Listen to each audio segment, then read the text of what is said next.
Not yet? There you go. Hey, good morning, everybody. It's great to see everybody here bright and early.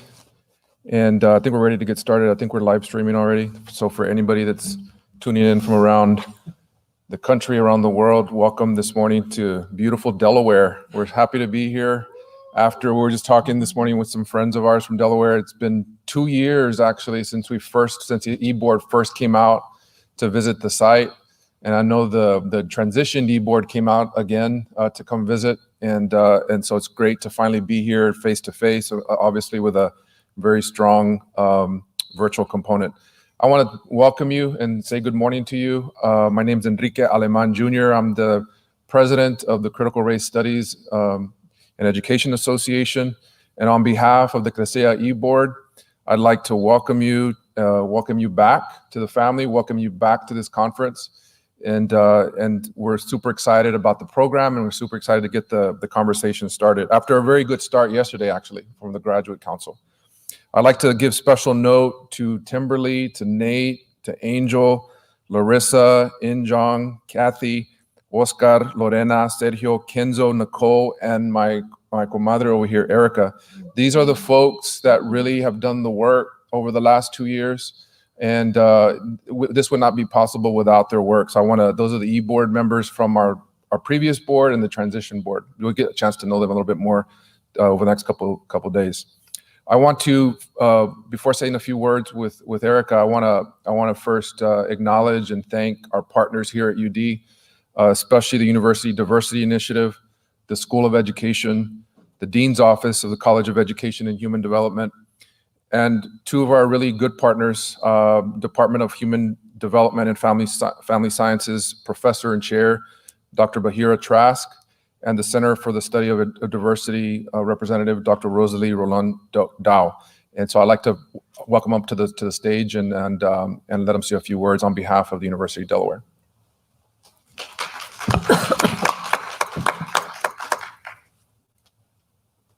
Good morning, everybody. I'm delighted to see you. I welcome the participants who are live and the ones who are virtual also. I'm Bahira Trask, and I'm the Chair of Human Development and Family Sciences. And we are just absolutely delighted to be hosting this conference. We've been waiting and planning for 2 years. Well, I can't say that I have. I really need to thank Dr. Anne Aviles. She is one of our star faculty members, and she has, yes. She is, as you all know, a scholar and practitioner and activist, and she has been, I always tell my children, in life, if you want to succeed, you persevere, and despite all the obstacles and despite COVID and all the different things that have happened, she persevered and pushed to make this conference happen.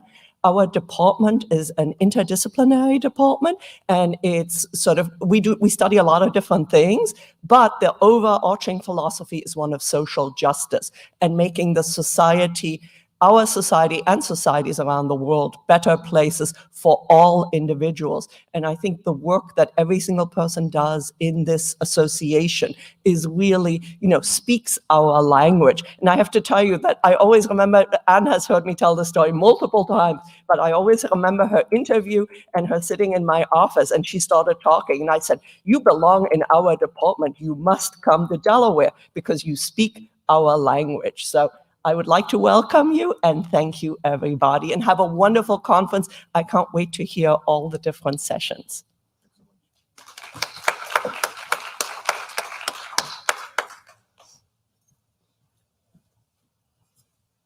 Good morning. Buenos dias. I am welcoming you on behalf of the Center for the Study of Diversity, where I served as Associate Director. And also on behalf of Dr. James Jones, Acting Director of the Center, who's also Professor Emeritus in Psychology and Africana Studies, and really a pioneer in race studies in the field of psychology, and still active in that field despite his retirement. Part of the mission of the center is to support scholars here at the University of Delaware who are doing work on race and racism across disciplines and in a variety of, or applied to a variety of social problems.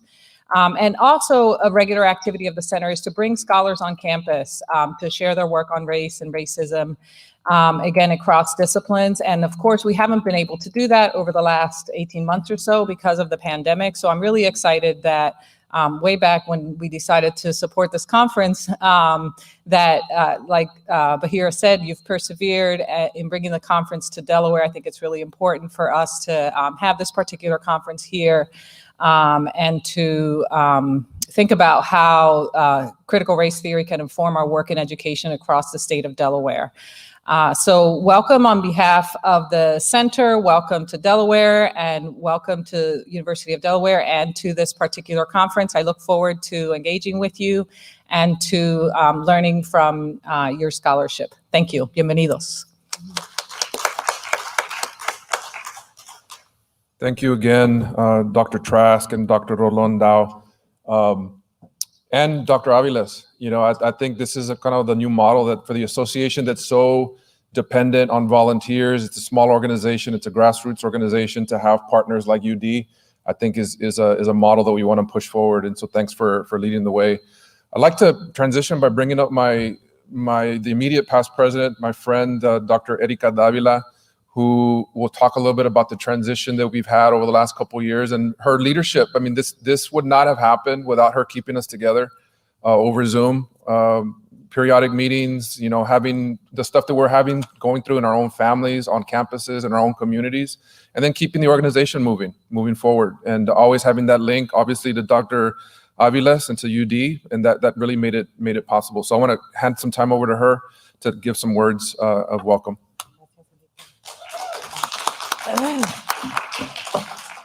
Good morning, y'all. I looks like I'm on my phone, but I have my notes. So I just wanted to say that.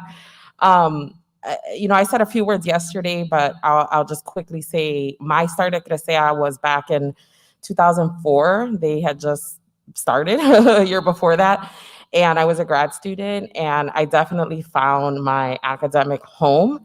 And as the years have gone by, the decades, the relationships, it's definitely more than just the academic family.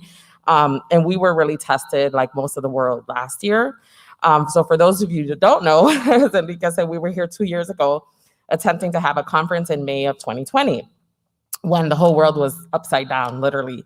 And our theme, I wanted to just bring it into the space, was cultivating testimonials of joy, love, and struggle in critical race praxis. And we did put all of the accepted papers into the program this year just to honor everybody's labor. And when we, behind the scenes, right, recognizing what happens. So there's all the folks that put together their proposals. And in our community, a lot of collective work, which we know is a lot of work. So it's not just one individual, right, working on their scholarship. And then all the reviewers, right, that have to go through all of the papers and give everybody feedback. And so I just wanted to recognize that because it was the conference that never was. And it was my presidential year. And at first I was a little, you know, FOMO, devastated, all that. But when you put it into the world, the perspective, the global perspective of what people went through, as my mom would say, it's small papas, right? Like small potatoes. Like we didn't have a conference, right? People had to, you know, bury loved ones, you know, important. We lost, me and Anne were primas. We lost an aunt.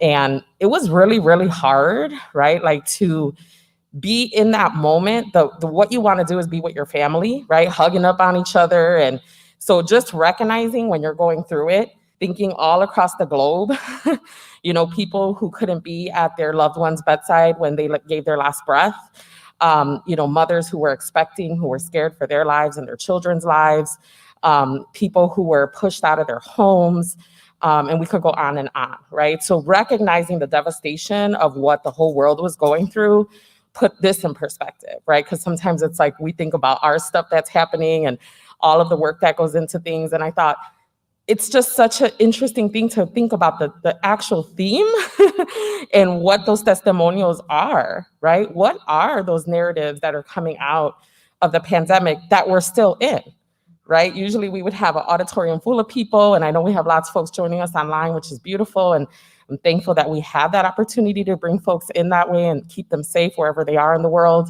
But I just kind of wanted to recognize that, and I also wanted to lift, you know, all the folks that Enrique named, which were our past e-board, our incoming e-board, and all of the conference committee folks, everybody who helped out yesterday at our hooding ceremony.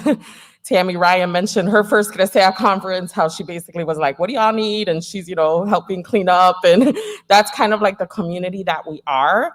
And so I just want to also recognize, right, like the service that we all put in to make this space possible, but we also understand the why, right? Like we heard yesterday, again, for those of you who weren't here, all of these stories about, isolation and trying to do this work in different kind of institutions that don't value it. And really trying to be in this space where we could affirm one another, right? And say, okay, this, not only is this work important, it is necessary. And I would say after 2020, even more. And I do want to give, and I'm looking at my sis Angel, she's looking at me, and I just want to lift you, because one thing that I really appreciated yesterday was all the folks in this tiny little room that said, I'm here because Dr. Jones. And as our incoming VP, that's exactly what we need.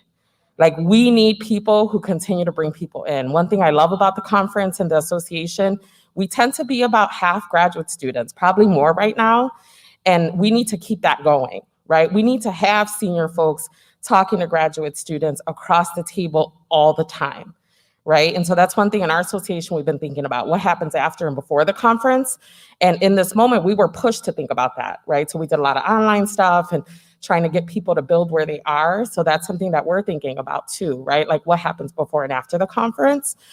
And the last thing I want to say is a person, the shirt that I'm rocking and the shirt that I'm wearing and the one I wore yesterday, Miriam Flores, who's a graduate student in Utah, is the artist. And actually we're going to try to put her website up, or her Instagram there on the scroll. But she's just been amazing to be able to capture, like when I saw that image, y'all, like I literally was like tearing up.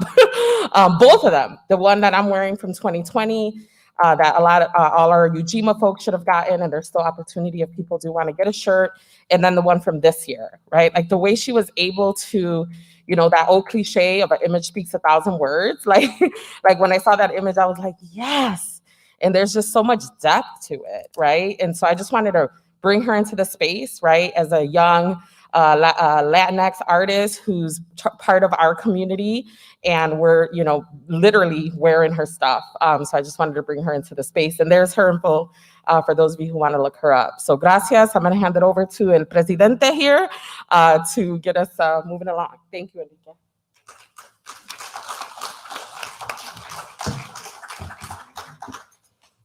My co-president. No, Erika, I can't say it enough. We all know leadership matters. And this is an example of heart, vision, bringing folks together. Many of us lost family members throughout the last 18 months. So it's been super hard. So I just want to thank you, really, to have a partner and somebody who's got a lot of institutional knowledge and just a love and care for the organization. And so thanks for the time together. I just kind of want to build just real quick. I know we're up against time and we want to get into the plenaries and get going for the day. And Erika said a lot of the most important work, but I think if you look at what she was saying about Miriam, it's a little bit different the way we operated this year. We didn't come up with a theme in isolation. The group talked about what we wanted this space to be about. Then we talked to Miriam. And Miriam tried to interpret what the call was about and what we were trying to do with this conference. And so I did want to kind of feed off of what Erika just said. And by mentioning our theme this year, racial realism in real time, recommitting to and reinvigorating our struggle for empowerment through research, activism, and practice. And she really was interpreting when Miriam talked to the group and talked to a few of us about what we were trying to do with this theme, was really building on the words of Derek Bell and building on the words of Gloria Ladson-Billings, who's talked about actually the 3 pandemics of the health crisis that we're all living through, the economic collapse that a lot of our families are having to deal with, and then the racial reckoning that's happened since we last met at USC in 2019. So many things have been converging at the same time. And then we also lived through a national election at the same time, right, that we were dealing with this. So this idea of racial realism in real time, it's the stuff we've been saying anyway. It's like, I hate to say it, but we told you so. Like, we've been saying this. Folks have been writing about this. Folks have been in the streets fighting for this, and now people are seeing it in real time. Derek Bell talked about it in 1992. So it's going to be 30 years next year that he wrote his original law journal piece in Connecticut Law Review on racial realism, describing racial realism. So this year's theme really for us is a return to our community. We wanted to do this face-to-face for those who could make it. We wanted to recommit to action, and we wanted to recommit to the coalition building and the community building that is essential to the praxis work that Dr. Stovall mentioned yesterday. I think that's what makes CRT work a truth-telling type of work. I think that's what makes it a hopeful type of work. So much now that's happened after the last administration left office has moved to the state capitals. It's happened in my state capital, in Austin. It's happened in state capitals across the South, and it's moving in different directions. This idea of so-called anti-CRT bills that aren't really anti-CRT, because as we know, I wish they did teach CRT in K-12. It's actually what we need. But we're still fighting to get it in our universities. We're still fighting to get it in our graduate programs and in our departments. So this push to outlaw and ban books, to outlaw what you can say, to fire teachers and principals who are actually saying racial diversity or racial equity, and characterizing that as CRT is just racial realism in real time. And I think this idea of recommitting to that work and recentering our experiences is part of what we wanted to do over the next couple of days and moving into the future.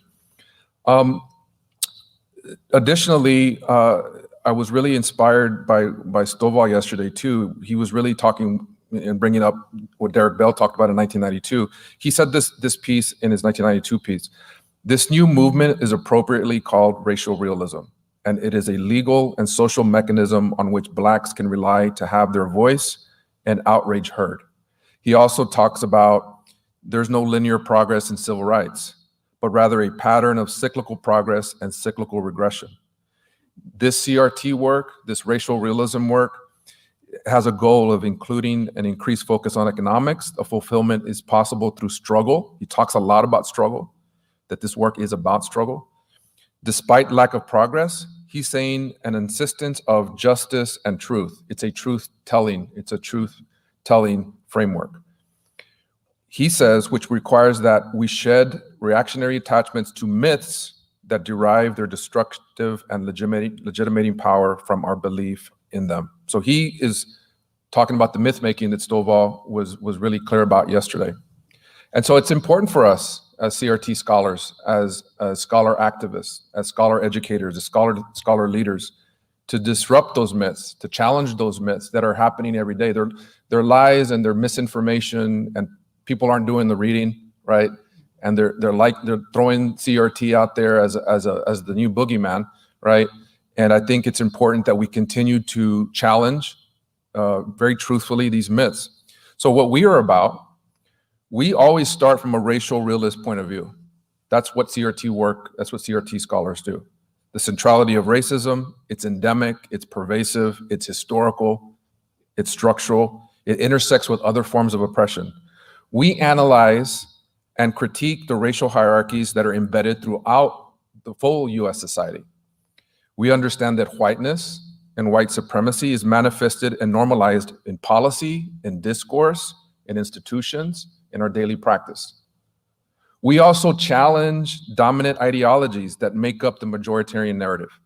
That's the third thing that we do. Concepts in the myths of meritocracy, these myths again, the myths of meritocracy, the myth of neutrality, the myth of objectivity, the myth of color evasiveness, or what people call color blindness, which is problematic. We need to pull that apart. That's what we challenge. And we do that by countering the majoritarian with our experiential knowledge, by centering our experiences, first and foremost. Finally, and this is the part that really sticks to a lot of people that don't like CRT, is we research, we publish, we teach, we develop praxis projects. It's about praxis. It's about putting it into practice. It's about working with youth and empowering our communities that don't have access to these knowledges for transformation. So hopefully those short words kind of inspire you and inspires me to hear the way folks are using the CRT in many different ways. And this space hopefully is one of those that will inspire you as you go back and as you continue to do your work and continue to extend the work of CRT scholarship. There is no limit. It's vitally important right now. And so thank you all for attending here face to face. And Dr. Baker just told me this morning we had 368 registrants for this conference. So they're out there, and folks need this work. The question yesterday by the gentleman who's an educational practitioner talking about how do you do this work as a principal, right? How do you do this work in practice? We've heard cases, especially in Texas, of principals being fired already. The first Black principal of a suburban Dallas school district was fired. He's got all the strongest evaluations. His community loves him. The students advocated for him, but he said racial equity and that he was for racial equity. And all of a sudden he's a CRT scholar. So it's vitally important. And so I hope, somebody text me. So hopefully this work will continue to happen.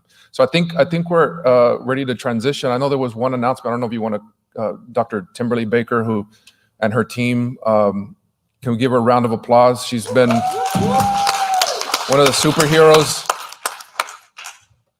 who's really kept this going and has made this conference possible. So she's got some announcements. Yeah, so thank you. Good morning, y'all. Good morning, everybody.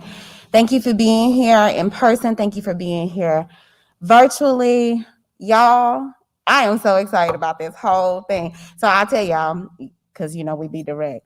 I told them yesterday, I've been pleading the blood for the last 2 weeks over this conference, okay? And so, let me contextualize that reference. So in my own Black Baptist tradition, in my own experience, is this idea that when you invoke Jesus Christ over a particular circumstance or situation, that it brings power to produce that which you are putting energy out into in order to do. And we collectively as a team have put a lot of energy into trying to make this opportunity work for all of us. And yesterday was proof that it can be done. And so I'm so thankful for that. I want to thank the conference committee and most explicitly Anna Vilas, who you spoke about. She is amazing. Y'all just got her and found out, but I've been knowing. So, and the efforts of every one of our members, Rochelle Peterson Ansari, Roger Carey, Esther Berlels, Christina Chase, Kathy Gastelum, Dawn Hicks Safari, Dennis Rudnick, and Tammy Ryan, and to everyone who just contributed in really meaningful ways. So I have 2 things I want to do really quickly related to the conference. One is to take a moment to invite and call out the names of those that we have lost over the time. We talked about sort of blessing the space yesterday, but we also talked about like a moment of silence, but instead of silence, to then speak the names of those who no longer are able to walk with us on this earth since the last time that we met together.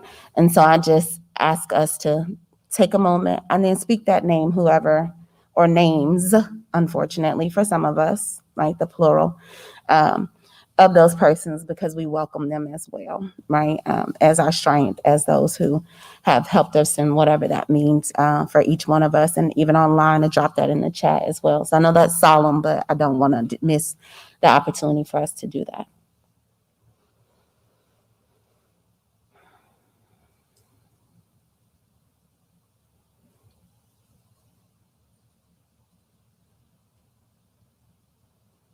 So go ahead, out loud. I speak Dorothy Ann Baker. You may speak yours out loud as well.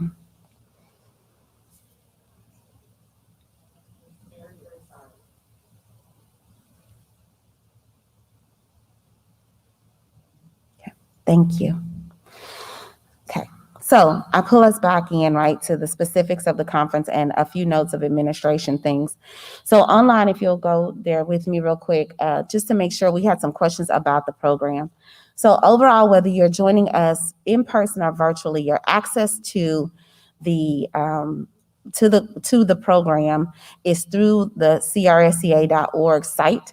So please make sure you're logging into the site in order to access programs. We're really asking everyone not to share links, so to not email anyone else links and etc.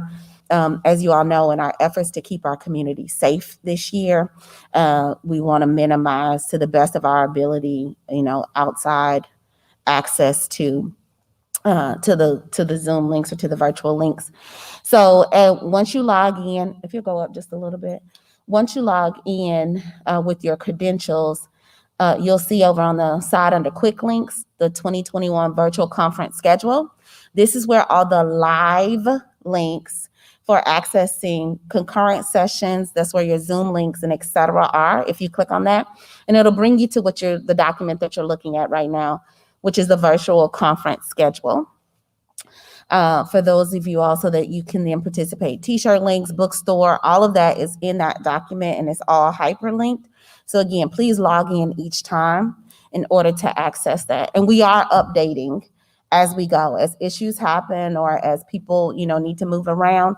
So that's why I ask you to log in and do it. Do not download the document as a PDF or anything like that, because you won't have the changes. It is literally a living document right now.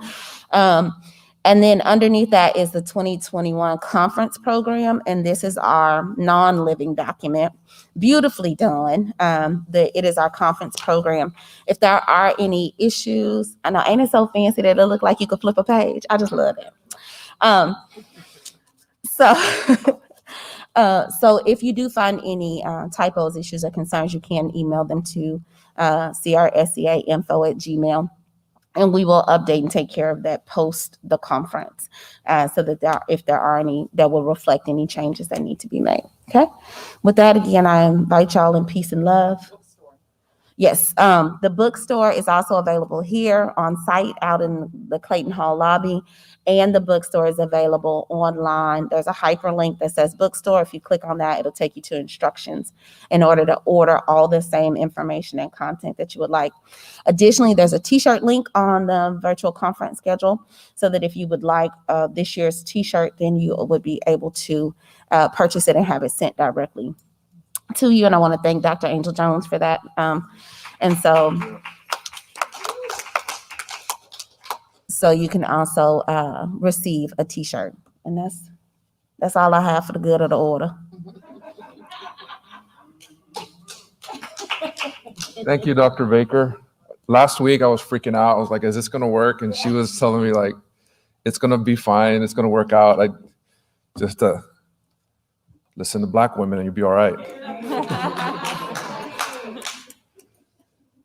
So let's get going. Again, thanks to everybody. Have a great morning. We'll be back with the plenary. We're actually going to do the plenary here, right? So we'll stick around for a few minutes and looking forward to the rest of the day and tomorrow. Thank you.